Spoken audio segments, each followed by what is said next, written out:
ఆ తర్వాత మన విశిష్ట అతిథి సురేష్ కొలిచాల గారు. నమస్కారం అండి. ఈయన తెలంగాణలోనేటువంటి జగిత్యాలలో పుట్టినటువంటి వారు. 1991లో ఇండియన్ ఇన్స్టిట్యూట్ ఆఫ్ సైన్స్ అక్కడి నుంచి ప్రతిష్టాత్మకమైన సంస్థ కంప్యూటర్ సైన్స్లో మాస్టర్స్ పట్టా పట్టుకున్నారు. ఇదంతా 1992 నుంచి తెలుగు సాహిత్యవేత్తలలో చురుగ్గా పాల్గొంటూ గత 25 సంవత్సరాలుగా ఇంటర్నెట్లో తెలుగు భాషాభివృద్ధికి, తెలుగు భాషా ప్రచారానికి కూడా వ్యూహాలు పన్ని వాటిని అమలుపరిచినటువంటి సాఫ్ట్వేర్ నిపుణులు సురేష్. తొలి తెలుగు వెబ్సైట్ అనేటువంటి తెలుగు లిటరరీ హోమ్ పేజీని ఆయన సృష్టించిన దగ్గర నుంచి ఉన్నత ప్రమాణాలతో గత 20 ఏళ్లుగా తెలుగు సాహితీ అభిమానులందరికీ ప్రియమైనటువంటి ఈ మాట పత్రిక సంస్థాపక సంపాదకునిగా ఇంటర్నెట్లో తెలుగు భాషా వికాసానికి అమిత కృషి చేస్తున్నటువంటి వారు. అలాగే యూనికోడ్ కోర్ కమిటీ సభ్యుడిగా తెలుగు భాషకు అవసరమైనటువంటి 18 సంకేతాలను జతపరచడంలో కూడా వీరి పాత్ర చాలా ప్రముఖమైనటువంటిది. ఆయన చదివింది కంప్యూటర్ సైన్స్ అయినప్పటికీ కూడా భాషా శాస్త్రం మీద ఉన్నటువంటి మక్కువతో ద్రావిడ భాషలపై పరిశోధన చేస్తూ అంతర్జాతీయ భాషావేత్తల మెప్పు పొందుతున్నటువంటి వ్యక్తి. ఈయన ద్రావిడ భాషలపై ఆంగ్లంలో రాసినటువంటి సమగ్ర వ్యాసాన్ని ప్రతిష్టాత్మక మౌటన్ ప్రచురణ సంస్థ భారతీయ భాషలపై ప్రచురించిన గ్రంథాల్లో ఒక అధ్యాయంగా రూపొందించడం అనేది ఈయన యొక్క కృషికి మనం ఎన్నిసార్లు చెప్పుకున్నా కానీ తక్కువే అవుతుంది.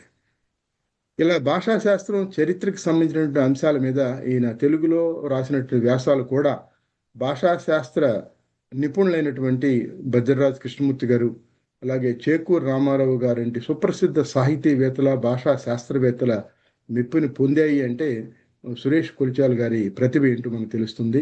ఒక పక్క వృత్తిపరంగా తీరికలేని సమయం వెచ్చిస్తూ కూడా తెలుగు భాషా సాహిత్య వికాసాలు, ముఖ్యంగా సాంకేతిక పరిజ్ఞానాన్ని సమకూర్చడంలో ఆయన చేస్తున్నటువంటి కృషికి అందరి తరపున అభినందనలు తెలియజేస్తూ సురేష్ గారి మాటలు విందాం. ఇప్పుడు సురేష్ గారు నమస్కారం.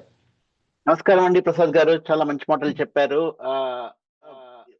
పత్రిక గురించే మాట్లాడతాను. నా గురించి మాట్లాడడం కంటే ఏంటంటే మేము ఈ కొత్తగా ఇంటర్నెట్ రావడం అనేది మనకి, అంటే ఇంటర్నెట్ కంటే ముందు మనకి చర్చా వేదికలు ఉండేవి. యూజ్ నెట్ అన్న చర్చా వేదికలు కానీ అవి కానీ ఉండేవి. ఆ నేపథ్యం కొంత వివరించి ఈ మాటకి మాకు, అంటే ఈ మాట పత్రిక మీరు 20 ఏళ్ళుగా అన్నారు, అది ఆ పాత పరిచయం అనమాట. అంటే 30 ఏళ్ళు అవుతుంది దాదాపుగా. ఇప్పుడు 28వ సంవత్సరం మేము నడుపుతున్నాము. ఇది 1998లో మేము ప్రారంభించాము. ఇది ముఖ్యంగా తొలి అంతర్జాల పత్రిక. భారతీయ భాషల్లో నాకు తెలిసినంత వరకు ఇది తొలి ప్రయత్నం అనమాట. ఎందుకంటే అప్పటికి వెబ్ రావటమే 1994-95లో వచ్చింది. అంటే మనకి ఆల్గోర్ కూడా నేనే వెబ్ ప్రారంభించాను అంటూ ఉంటారు చూడండి. 92లో వాళ్ళు వరల్డ్ వైడ్ వెబ్ కోసం బిల్ ప్రవేశపెట్టి దాన్ని పాస్ చేయించారు. దాని తర్వాతనే ఇంటర్నెట్ అన్నది మనకి వెబ్ ద్వారా పరిచయం అయింది. అంతకుముందు నుంచి అయితే ముఖ్యంగా ఏంటంటే తొలినాళ్ళలో ఇంటర్నెట్ తెలుగు వారికి ప్రధానంగా యూజ్ నెట్ ద్వారా ఉండేది. అంటే మనకు టీసీపీ నెట్వర్కింగ్ అనేది 1969లోనే ప్రారంభమైనా కానీ అప్పటి నుంచి 1969 నుంచి 1989 1990 వరకు ఇంటర్నెట్, ఈ వెబ్ బ్రౌజర్లు లేవు. అంటే కంప్యూటర్లు అనుసంధానం అయి ఉన్నాయి కానీ అవి ఈమెయిల్ పంపించుకోవడానికి, ఆ ఈమెయిల్ తర్వాత దాన్ని ఎక్స్టెండ్ చేస్తూ మనకి చర్చా వేదికలు లాంటివి, యూజ్ నెట్ లాంటివి ఉండేవి. అందులో తెలుగును చర్చించుకోవడానికి SCIT అనేది sac.culture.indian.telugu అనే చర్చా వేదిక చాలా ప్రముఖంగా ఉండేది. అది 1992లో ప్రారంభమైంది. దాని తర్వాత వెబ్ వచ్చింది. అంటే సో ఆ రోజుల్లో, ఆ చర్చా వేదికలు ఉన్న రోజుల్లో వెబ్ లేదు. SCIT యూజ్నెట్ చర్చా వేదికలే కాకుండా తెలుసా, రచ్చబండ వంటి చర్చా వేదికలు కూడా ఉండేవన్నమాట. అంటే ఇవన్నీ ఎందుకు చెప్తున్నా అంటే, ఈ మాట అన్న పత్రిక ఇప్పుడు కనిపిస్తూ ఉన్న సౌధానికి కనిపించని పునాదులు ఇవన్నీ. అంటే ఈ SCIT కానీ, లేకపోతే తర్వాత వచ్చిన తెలుసా వంటి చర్చా వేదికలు కానీ, ఇవన్నీ మా సౌధానికి కనిపించిన పునాదులు కాబట్టి వాటి గురించి ముందుగా చెప్పుకోవడం అనేది చాలా ముఖ్యం.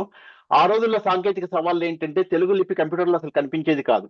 అందుకోసమని అందరూ చాలా వరకు ఈ చర్చా వేదికల్లో RTS అంటే రైస్ ట్రాన్స్లిటరేషన్ స్కీమ్ అనేది రామారావు కన్నగంటి ఆనంద కిషోర్లు ఇద్దరు తయారు చేసిన రైస్ స్కీమ్ ని తెలుగు రాయడానికి మేము ఆ రోజుల్లో ఎంతగా రాయగలిగే వాళ్ళం అంటే తెలుగు ఇంగ్లీష్ లో చదివింది ఆ ట్రాన్స్లిటరేషన్ స్కీమ్ లో రాసింది మేము ఇప్పుడు తెలుగు ఎంత బాగా వేగంగా చదవగలుగుతున్నామో ఆ రోజుల్లో అది అంత వేగంగా చదవగలిగేంత మాకు అలవాటు అయిపోయింది అనమాట. అంటే మేము అంతగా చర్చించుకునే వాళ్ళం, అంతగా రాసుకునే వాళ్ళం కాబట్టి అదే మాకు దాదాపు మాతృభాషగా అయిపోయింది అన్నంతగా కనిపించేది. కానీ తెలుగు రాయడానికి, తెలుగు కంప్యూటర్లో కనిపించడానికి కావాల్సిన సాంకేతికత అప్పుడప్పుడే డెవలప్ అవుతూ ఉన్న రోజుల్లో సాంకేతికత వచ్చిన తర్వాత కూడాను తెలుగు ఫాంట్ల కొరత ఉండేది. దానికి ముఖ్యంగా ఒకసారి చెప్పుకోవాల్సిన పేరు తానా వాళ్ళే. తానా వాళ్ళు అంతకుముందు జేసికాచారి గారు అని కెనడాలో ఉన్న అతను పోతునా అన్న ఫాంట్ ని డెవలప్ చేశారు. ఆ ఫాంట్ ని పబ్లిక్ డొమైన్ లో తీసుకురావడానికి తానా చొరవ తీసుకొని ఆయనకి కొంత ధనం ఇచ్చి ఆ ఫాంట్ ని పబ్లిక్ డొమైన్ లోకి తీసుకొచ్చారు. దానివల్ల మాకు ఏమైందంటే ఆ ఫాంట్ ని మేము కొంత ఇంటర్నెట్ స్టాండర్డ్ కి మార్చుకొని దాన్ని తిక్కన అన్న పేరుతోటి మేము వాడుకున్నాం. దాంతోటే మా పత్రిక ప్రారంభానికి ఆరంభం మొదలైంది. ఎందుకంటే దాని ద్వారానే మేము అంతేకాకుండా డైనమిక్ ఫాంట్స్ అని, అంటే ఎవరు ఏ ఫాంట్ కంప్యూటర్ లో ఇన్స్టాల్ చేసుకోవాల్సిన అవసరం లేకుండా డైనమిక్ గా ఆ తిక్కన ఫాంట్ ని ఇచ్చేసుకునే సాంకేతికత కూడా మాకు తెలుసు కాబట్టి మేము ఆ సాంకేతికతను వాడుకుంటూ, ఆ డైనమిక్ ఫాంట్స్ వాడుకుంటూ ఎవరు ఏ ఫాంట్ ఇన్స్టాల్ చేయాల్సిన అవసరం లేకుండా తెలుగు కనిపించేట్టుగా చేసే మొట్టమొదటి ప్రక్రియ నాకు తెలిసినంత వరకు మేము చేసాము. భారతీయ భాషల్లో వేరే ఎవరు చేయలేదు. 1998 లో మేము చేసినప్పుడు అది మొట్టమొదటి ఇదన్నమాట. సో ఈ రకంగా చాలా తొలి ప్రయత్నాలు అవి తొలి అడుగులు వేయాల్సి రావడం ఈ మాట ప్రత్యేకత అని చెప్పుకోవడం. అలాగే తెలుగు రాయడానికి కావాల్సిన రాయడానికి సాఫ్ట్వేర్ లోపాలు ఉండేవి. వాటికి కూడా కావాల్సిన పరికరాలు కొంత తయారు చేసుకొని చేయడం. అదే టైంలో ఇంకొకటి ఏమిటి జరిగింది అంటే, మేము పత్రిక ప్రారంభించడానికి కారణం సాహిత్య పత్రికలకు, ముఖ్యంగా ప్రింట్ పత్రికలకు చాలా సవాళ్లు. మనకంటే భారతి వంటి నాణ్యత గల పత్రికల్లో అసలు లేకుండా పోవటం. రచన వంటి పత్రిక ఉండేది కానీ నేను ఇండియా వెళ్ళినప్పుడు కలిస్తే ఆయన మా అందరి దగ్గర నుంచి అమెరికాలో డబ్బులు సేకరించుకోవడానికి నా ద్వారా నేను ఇక్కడ ఉండే మురళీ చందూర్ లాస్ ఏంజల్స్ లో ఆయన అందరము కలిసి చాలా డబ్బులు సేకరించి ఆయనకు వెనక్కి పంపించాం. అప్పుడే మాకు ఆలోచన వచ్చింది, అంటే రాసే రచయితలు ఉన్నారు, చదివే పాఠకులు ఉన్నారు, కానీ ఈ ప్రచురణ భారము, డిస్ట్రిబ్యూషన్ భారం వల్ల పత్రికలు మూతపడిపోతున్నాయి. అంటే ఆయన ఆ రోజుల్లో రచన మూతపడిపోతుంది, మీరు డబ్బులు పంపించకపోతే పత్రిక మూతపడిపోతుంది అన్నంతగా ప్రచారం చేశారు. దానివల్ల మేము ఈ ప్రచురణ భారం వీటిని తగ్గించుకోవడానికి, ఈ ఆర్థిక ఇబ్బందుల నుంచి బయటపడడానికి మనం సాంకేతిక టెక్నాలజీని వాడుకుంటే చాలా, అప్పుడు రచయితలు రాస్తారు, చదివే పాఠకులకి సులభం అవుతుంది. అప్పుడు ఎవరికి అంతగా ఖర్చు ఉండదు, ఒక్క వెబ్సైట్ మాత్రమే హోస్ట్ చేసుకోవడానికి ఖర్చు తప్ప. ఆ ఆలోచనతోటి ఈ మాట పత్రిక ప్రారంభించాం. అట్లాగే ఆంగ్లంతో పోటీ పడాలి అంటే ఆధునిక సాంకేతికతను అందిపుచ్చుకోవాలి తెలుగు తప్పకుండా. దానికి మనకు సాంకేతికత తెలిసిన భాషాభిమానులమైన మేము దానికి కొంచెం ముందడుగు వేయాలి అన్న ఉబలాటం కూడాను. ఇదొక్కటే కాకుండా ఆ రోజుల్లోనే డేవిడ్ క్రిస్టల్ రాసిన లాంగ్వేజ్ డెత్ అన్న పుస్తకం వచ్చింది. దాన్ని మొట్టమొదటిసారిగా ఎక్కువ సార్లుగా నేను ప్రాబ్లీ ప్రస్తావించానేమో తొలినాళ్ళలో 1998 లేట్ లో. ఏంటంటే ఇప్పుడు ప్రపంచంలో 7,000 భాషలు ఉన్నాయి. అవి ఆ శతాబ్దాంతానికి, 21వ శతాబ్దాంతానికి దాదాపుగా 90% భాషలు కనుమరుగయ్యే అవకాశం ఉంది అంటూ ఆయన హెచ్చరికలు సూచిస్తూ ఆయన వెలువరించిన పుస్తకం ఆ రోజుల్లోనే వచ్చింది. నేను లింగ్విస్టిక్స్ లో కూడా నాకు ఆసక్తి ఉంది కాబట్టి ఆ పుస్తకం చదివి చాలా అందుకోసం అది ముఖ్యమైన, ఇంతకుముందు చెప్పినట్టుగా తల్లిదండ్రుల బాధ్యత అంటూ చాలా మొదటి నుంచి ఈయన ప్రసాద్ గారు చెప్పారు. కానీ నిజంగా భాష నేర్చుకోవడానికి తల్లిదండ్రులు ఒక్కటే కాదు, సమాజం, ముఖ్యంగా ఆ సమాజం ఎందుకు ఏదైనా చేస్తుంది, వాళ్ళకి ఇన్ని రకాలుగా ఉండాలి. ఏంటంటే ఆర్థిక బలం తప్పకుండా ఉండాలి. ఆ భాష నేర్చుకుంటే వాడికి ఏదైనా ఉద్యోగం వస్తుంది, ఆ ఉద్యోగం వల్ల వాడి రాజప్రాసాదం దొరుకుతుందో, లేకపోతే వాడు అగ్రహారాలు రాసిస్తాడు. అంటే ఆ రోజుల్లో మనకి పద్యాలు, ప్రబంధాలు అన్ని వచ్చాయి. విజయనగర సామ్రాజ్య కాలం లోపల మనకి తెలుగుకి అంతగా ప్రాపకం ఉన్నప్పుడు, ఆ ప్రాపకం లేనప్పుడు పారసీకులు వచ్చినప్పుడు మన వాళ్ళు పారసీక భాషలు, ఉర్దూ భాషలు నేర్చుకున్నారు. ఆంగ్లం వచ్చినప్పుడు ఆంగ్ల భాష నేర్చుకుంటున్నారు. అంతకుముందు మనకి సంస్కృతం రాజభాషగా ఉన్నప్పుడు అందరూ సంస్కృతమే నేర్చుకున్నారు. వాళ్ళ తెలుగులో కావ్యాలు రాసిన వాళ్ళు కూడాను ఆ తెలుగు కావ్యాన్నే వాళ్ళు సంస్కృతంలోకి అనువాదం చేసుకొని ఆ సంస్కృతం ఒరిజినల్ అని చెప్పి ఆ సంస్కృతానికి మేము అనువాదం చేసామని చెప్పుకున్న కవులు కూడా ఉన్నారు. సో ఈ రకంగా కాకుండా భాష నిలవడానికి మనకు భాష మాట్లాడే వారి సంఖ్య కాకుండా దాని ఆర్థిక బలం ఎంత ఉండాలి. ఇంతకుముందు పవన్ గారు ఇవన్నీ వివరించారు. అంటే నేను ఇది అంటే దాదాపుగా ఇది నేను ఇదివరకు కూడా సభల్లో చెప్పిన విషయాలే. కానీ ఈ మాట జననానికి ఉత్ప్రేరకాలు ఆ రోజుల్లో ఏమిటంటే ముఖ్యంగా మేము కృతజ్ఞతలు చెప్పుకోవాల్సింది వంగూరి వారి ప్రత్యేక సదస్సు. అది అట్లాంటాలో జరిగింది. అట్లాంటాలో అది జరిగినప్పుడు అప్పటిదాకా మేము ఇంటర్నెట్ లో చర్చా వేదికల్లో మాత్రమే తెలిసిన చాలా మంది మనుషుల్ని ముఖాముఖి మొదటిసారిగా కలుసుకోవడం జరిగిందనమాట. అది జరిగినప్పుడు ఎనలేని ఉత్సాహం మా అందరిలోనూ ఇదైంది. దాంతో అదే సమయంలో తానా వారు ఒక నవలల పోటీ నిర్వహించారు. అంతకుముందు నవలల పోటీకి ఒక 5,000 రూపాయలు 10,000 రూపాయలు ఇచ్చేవారు.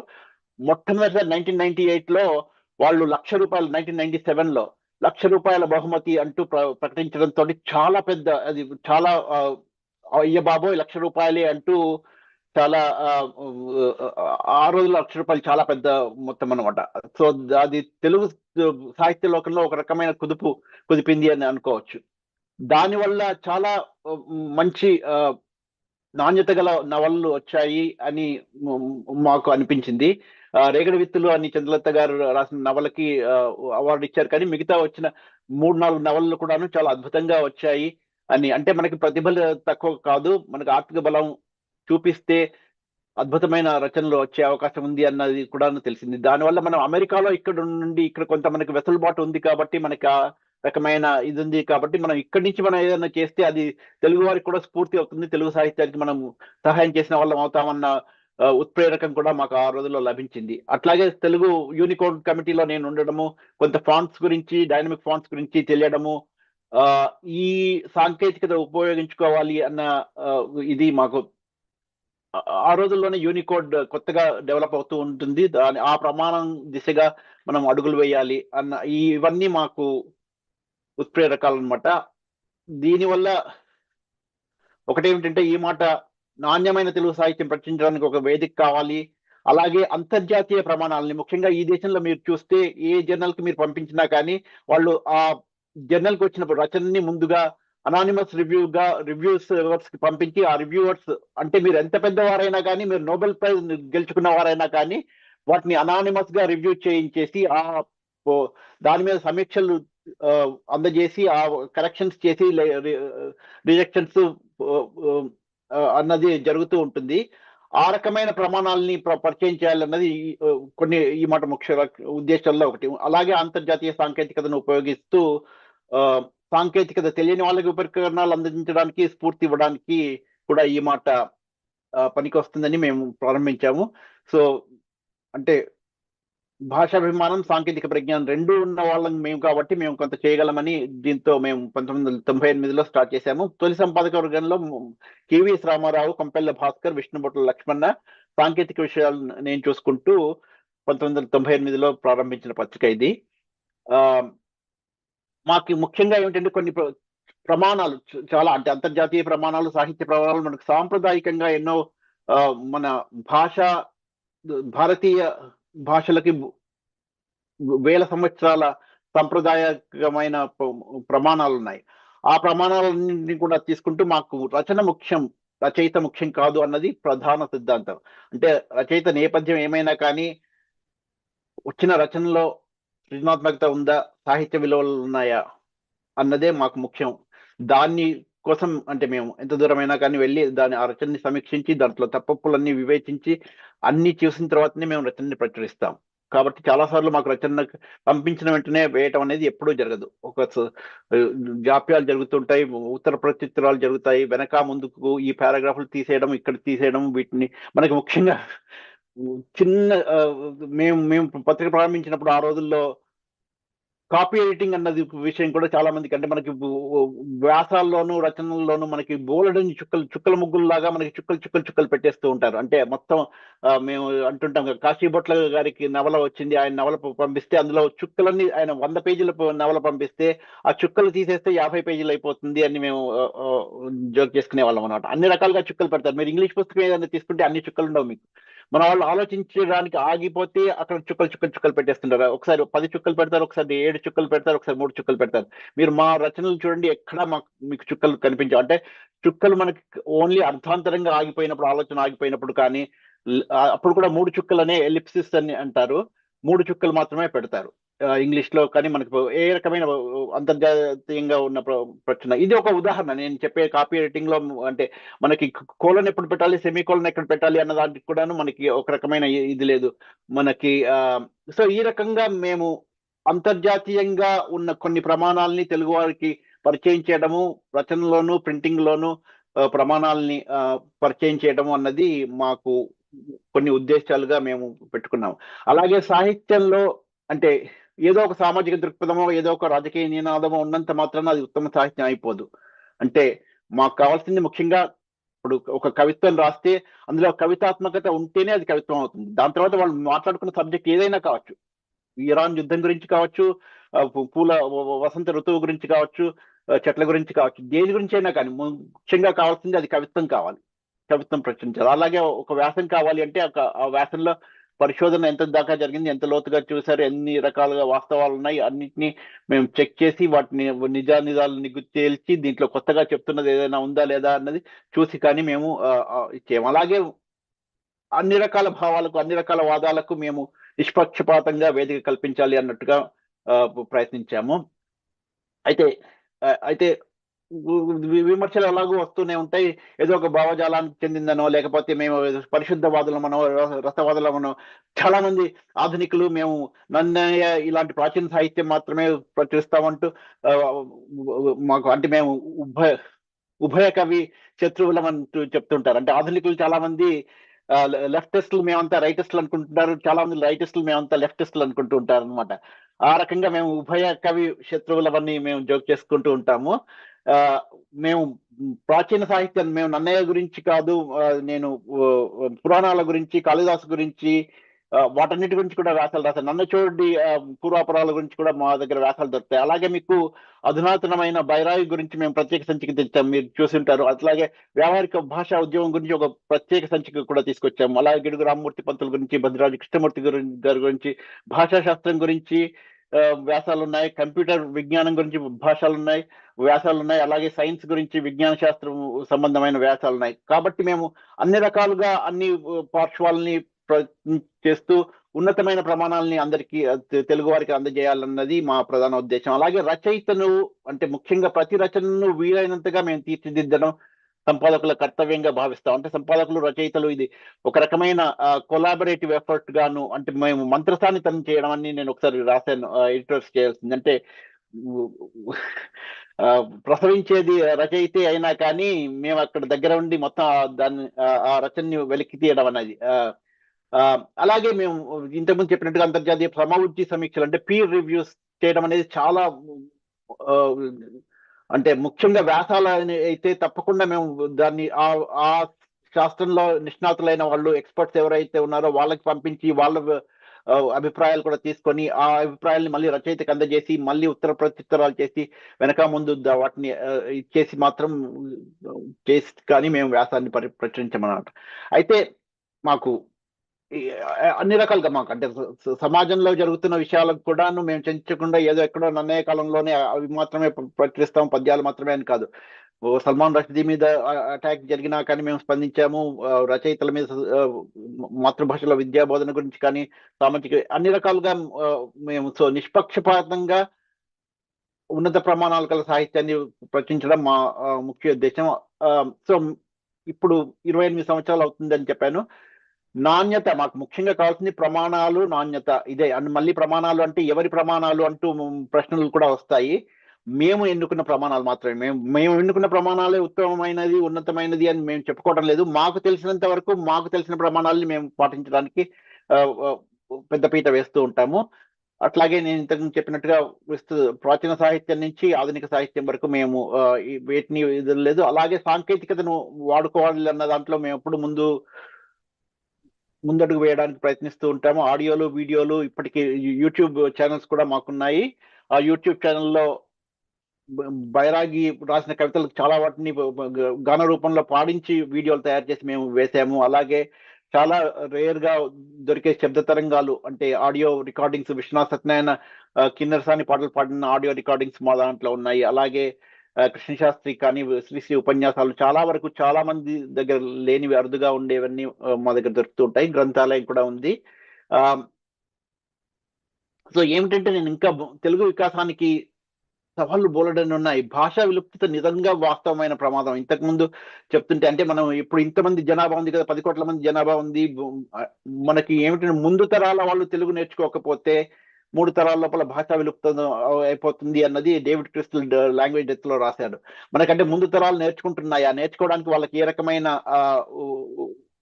ప్రోద్బలాలు ఉన్నాయి, వాటికి ఆర్థిక బలం ఉందా లేదా అన్నది మనం ఆలోచించాల్సిన విషయం. ఇంకొకటి ఇక్కడ ఈ మాట సంస్థగా చెప్పుకోవడం ఏంటంటే, నేను ఇప్పుడు మళ్ళీ వెనక్కి వచ్చాను, కానీ మీరు చూసుంటే తొలి సంపాదక వర్గంలో ఉన్న వాళ్ళు ఎవరు ఇప్పుడు లేరు. చాలా మంది సంపాదకులు మారారు. మేము చాలా సో కానీ మనకి తెలుగు సంస్థల్లో కనిపించే జాడ్యం ఏంటంటే, చాలా తెలుగు సంస్థలు ఒకే వ్యక్తి యొక్క ప్రతిభా పాఠవాల మీద ఆధారపడి నిర్మించబడుతుంటాయి. ఆ వ్యక్తి తరమరుగు కాగానే ఆ పునాదులు లేక ఆ సంస్థలు కుప్పకూలిపోతూ ఉంటాయి. కానీ ఈ మాట ఒక సంస్థగా అంటే విలువలు, సంప్రదాయాలు ప్రతిబింబించే ఒక వ్యవస్థగా ఏర్పడాలి. మీరు ఇంగ్లీష్ లో కానీ, మీరు ఇప్పుడు లాంగ్ మ్యాన్ కానీ, లేకపోతే ఆక్స్ఫర్డ్ కానీ, ఇవన్నీ సంస్థలు ఒక వ్యక్తి మీద నడిచే సంస్థలు కావు. అవి వందల సంవత్సరాలుగా నడుస్తున్నాయి. కానీ మనకి వావిళ్ళవారి సంస్థ ఉంది, ప్రచురణ సంస్థ. వావిళ్ళవారు పోగానే ఆ సంస్థ మూతపడిపోయింది. అంటే అవన్నీ మనకి ఒక వ్యక్తి మీద, మనకి ఈవెన్ రాజకీయ పార్టీలు కూడా చాలా వరకు వ్యక్తి కేంద్రంగా ఉండే సంస్థలు మనకి ఎందుకో తెలుగు దేశంలోనూ భారతదేశంలోనూ చాలా ఇదిగా ఉంది. అలా కాకుండా వ్యవస్థాత్మకంగా నిర్మించడం అనేది చాలా ముఖ్యమైన అంశం. ఇక్కడ తానా అన్నది ఒక వ్యవస్థ. అలాగే మనకి తెలుగు యూనివర్సిటీ లాంటి వ్యవస్థలు కూడాను ముందుకు వచ్చి తెలుగు భాష కోసం చేయాల్సిన ఇవన్నీ తెలుగు వికాసానికి ఉన్న సవాళ్ళు. ఇంతకు ముందు చెప్పినట్టుగా సంపాదక వర్గం అంటే నేను ఉన్నాను, కానీ ఇప్పుడు ప్రస్తుత సంపాదక వర్గంలో శ్రీనివాస బంద, శ్రీనివాస ఉరుపుటూరి, న్యాయపతి, సుధామయి, పద్మ, ప్రశాంతి చోప్రా గారు ఉన్నారు. కానీ మాధవ్ మాచవరపు చాలా కాలం పనిచేశారు. ఆయన ప్రధాన సంపాదకుడిగా 17 ఏళ్లుగా పనిచేసి చాలా ఉన్నతమైన నాణ్యతతోటి చాలా కష్టపడి ప్రతి రచనను మీద చేశారు. అలాగే కెవిఎస్ రామారావు, వేలూరు వెంకటేశ్వరరావు గారు, దిగ్గజాలు లాంటి వీరంతా పనిచేశారు. కాబట్టి ఈ మాట అన్నది అంటే అమెరికాలో ఉండి చాలా మంది ఈ మాట శ్రేయోభిలాషులు, వీరందరూ కనిపించిన పునాదులు. కాబట్టి వీరందరికీ ప్రత్యేకంగా ధన్యవాదాలు చెప్పుకోవాల్సిన అవసరం ఉంది. కాబట్టి ఈ మాట అంటే ఎవరిది కాదు, ఎవరి కోసమో కాదు, మనందరిది. కాబట్టి మీ అందరూ తోదకంగా మాకు ఎప్పటిలాగే ఆదరిస్తూ, అభిమానిస్తూ మాకు సహాయపడతారని ఆశిస్తున్నాను. ప్రశ్నలు ఉంటే చెప్పండి. సురేష్ గారి ధన్యవాదాలు. మహాద్భుతమైనటువంటి సేవ, అనన్య సామాన్యమైనటువంటి కృషి. ఎందుకంటే ఒక ప్రామాణికత, అలాగే ఒక పునాది ఏర్పరిచినటువంటి వ్యవస్థ ఈ మాట అసలు సాంకేతిక పరిజ్ఞానం పుట్టిన దగ్గర నుంచి దాన్ని తీసుకొచ్చి దీన్ని భాషకి జోడించి దాన్ని ఏ విధంగా ముందుకు తీసుకెళ్ళాలి అని చేస్తున్నటువంటి కృషి. మీరు అన్నట్లుగా ఎంతోమంది మహానుభావులు ఆది నుంచి దీంట్లో పాల్గొనడం వల్ల ఈ మాట ఒక ప్రామాణికమైనటువంటి వెబ్సైట్, అంతర్జాలంలో ఏం కావాలన్నా దొరుకుతుందనే ఒక భరోసా మీరు కల్పించగలిగారు. అలాగే ఇప్పుడు తానా లాంటి సంస్థలు చేస్తున్న కృషిని కూడా మీరు ఉదహరించడం చాలా సముచితంగా ఉంది. ఎందుకంటే దాదాపుగా 50 సంవత్సరాలుగా తెలుగు భాష సాహిత్య వికాసాల కోసం, అలాగే మన అస్తిత్వాన్ని కాపాడుకోవడం కోసం, భావితరాలకి మన భాష, సంస్కృతి, కళలు పరిచయం చేయడం కోసమే ఏర్పడినటువంటి సంస్థ తానా.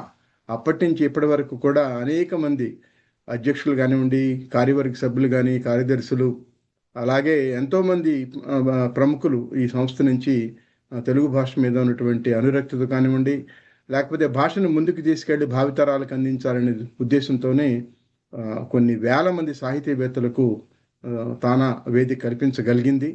అలా అందరం కూడా సమిష్టి కృషితోనే ఈ భాషను ముందుకు తీసుకెళ్ళి మన బాధ్యత మనం నెరవేర్దాం. దాంట్లో మీరు చేస్తున్నటువంటి కృషి చాలా చాలా సముచితమైనటువంటిది. అది చాలా ప్రశంసనీయమైనటువంటిది. ఈ కృషిలో భాగస్వాములైన మీకు, ఇతర సభ్యులందరూ కూడా మరొకసారి హృదయపూర్వకమైనటువంటి ధన్యవాదాలు తెలియజేస్తూ ఉన్నాను.